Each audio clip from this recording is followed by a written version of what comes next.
कारगिल विजय दिवस पालन कला पूर्वतन सैनिक संघ।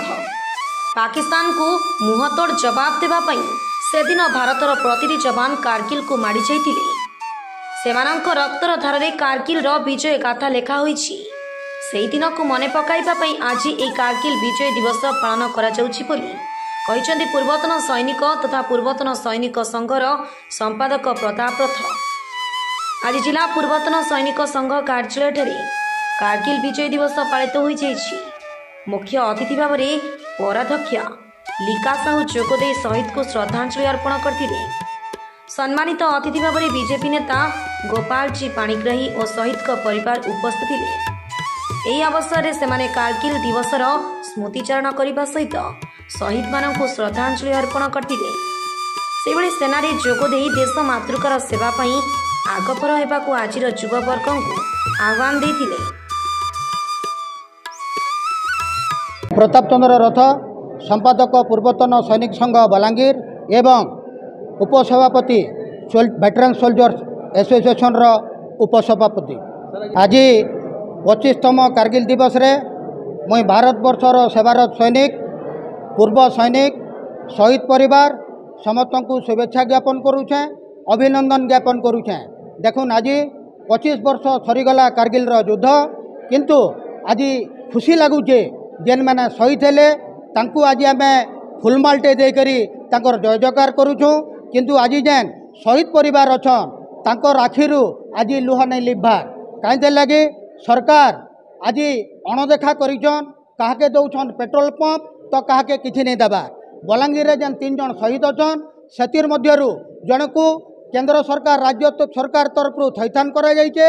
आ गुटे जेन पुलिस रे चाकरी दिया जाइछे। आ गुटे जेन बीएसएफ रो अछन कुट्रापाली रो शहीद जाल जे कि माओवादी गुली रे शहीद होइतिले तांकु सरकार अणदेखा करिछन। आज आमर पूर्वतन सैनिक जेन शहीद परिवार अछन तांकर लागि अनवरत लगी रहिछे।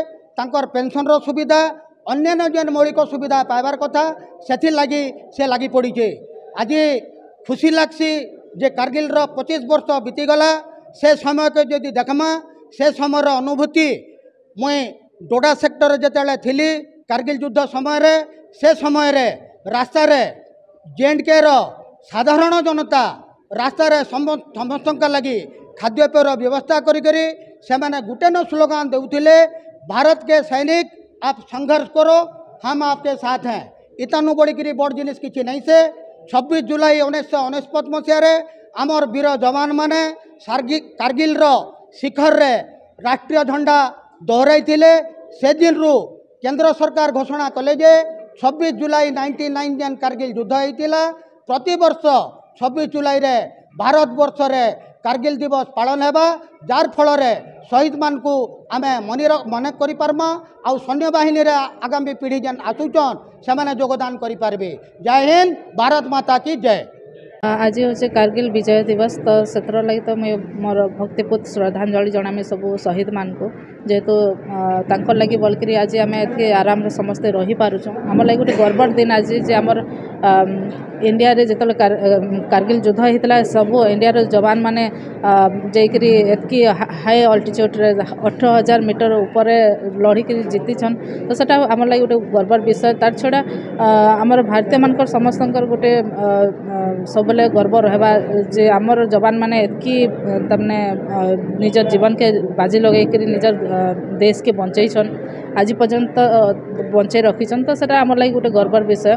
तो समस्त को निवेदन करमी आ समस्ते आमर भारतीय मैंने समस्ते सजाग भी अच्छन, समस्ते जवान मान को सम्मान भी दौन सब बेले आ से जिनिसटा सब बेले रहबार कथा। आ छुआ मान को भी आम शिखामा केनता हिसाब से मैंने जीवन के बाजी लगेक आमर देश के बंचौछन।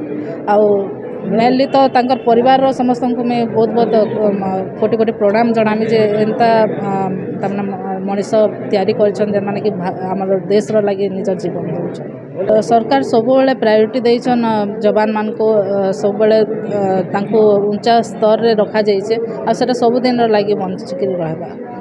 किछिटा परिवार कौन कारणवशत हो जाते अवहेलित होते तो तांको लगे भी जहाँ किसी भी हो पार आने निश्चित भाव में करमा आमर बलांगीर भी अनेक शहीद होन आमर बलांगीर जाइकरी तो सेटा भी आम लगे गोटे गर्वर विषय तांकर परिवार लगे जहाँ किसी भी हो पार आम निश्चित भाव में कर बलांगीर जिला टिटलागढ़ संतोष कुमार पट्टनायक रिपोर्ट संपर्क टीवी ओडिशा।